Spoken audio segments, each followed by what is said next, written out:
খেলাফত মজলিস কর্তৃক আয়োজিত 2013 সালের 5 মে শাপলা চত্বরের সূর্য সন্তান 24 জুলাই আগস্টের সূর্য সন্তানদের শহীদদের স্মরণে আজকের এই গণসমাবেশে উপস্থিত আজকের এই সমাবেশের সম্মান সংগ্রামী সভাপতি আমার প্রিয় সাথী হযরত মাওলানা মাসুদুর রহমান সাহেব, হযরত মাওলানা আমদাদি রুহুল আমিন সাহেব, ও মাওলানা হাফেজ নিজামুদ্দিন সাহেব, মাওলানা মাসুদুল করিম সাহেব, সর্বস্তরের তৌহিদি জনতা, আমি আপনাদের সামনে দু একটি কথা বলে শেষ করব। আপনারা জানেন গত 5 আগস্টে আমাদের এই দেশ দ্বিতীয়বারের মতন স্বাধীনতা অর্জন করেছে।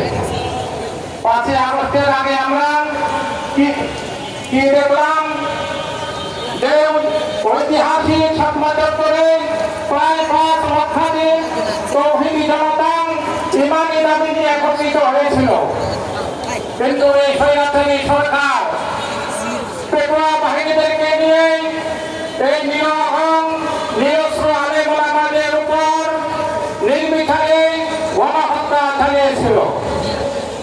আর গণভবন থেকে সাদা চশমা দিয়া তারা কি দেখল যে ছাত্ররা গায়ে রং লাগিয়ে গণভবনের মিষ্টি লাগিয়ে তারা শুয়ে আছে। পুলিশ যখন পাখি ফুল দিল সবাই দৌড়ায় চলে গেল। এই ছিল স্বৈরাচারী সরকারের চশমার পাওয়ার। কিন্তু আল্লাহ পাক রব্বুল আলামিনের যে পাওয়ার, এই পাওয়ারের সাথে আর কোনো পাওয়ার চলে না।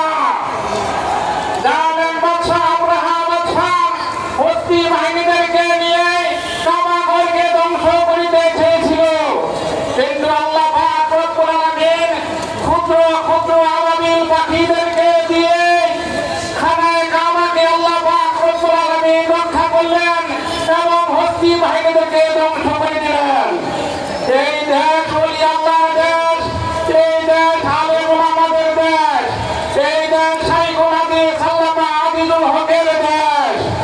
এই দেশকে আল্লাহ পাক রব্বুল আলামিন রক্ষা করার জন্য হাজার হাজার আবাবিল পাখি এই 5 আগস্টে পাঠিয়ে দিয়েছিলেন। এই বৈষম্য বিরোধী ছাত্র আন্দোলন হয়েছিল আবাবিল পাখি, তাদের মাধ্যমে আল্লাহ পাক রব্বুল আলামিন এই দেশকে দ্বিতীয়বারের মতন স্বাধীন করেছেন। আমরা এই শহীদদের জন্য আল্লাহ পাকের দরবারে দোয়া করব এবং যারা আহত হয়েছে তাদের সুস্থতার জন্য দোয়া করব। এবং পরিশেষে আমি বলতে চাই, ঐতিহাসিক লম্বা শাইখুল হাদিস আল্লামা আজিজুল হক এই বাংলার জন্য একটি সম্পদ ছিলেন, আরেকটি জাতীয় সম্পদ তিনি রেখে গেলেন আল্লামা মামুনুল হককে। এই আল্লামা মামুনুল হকের নেতৃত্বে আমরা সবাই একত্রিত হয়ে সামনের দিকে অগ্রসর হইব। এই মামুনুল হক যাতে এই দেশ শাসন করতে পারে। নাসরুম মিনাল্লাহি ওয়া ফাতহুন করিম। সম্মানিত উপস্থিত, আমরা সম্মানিত সভাপতি, আগত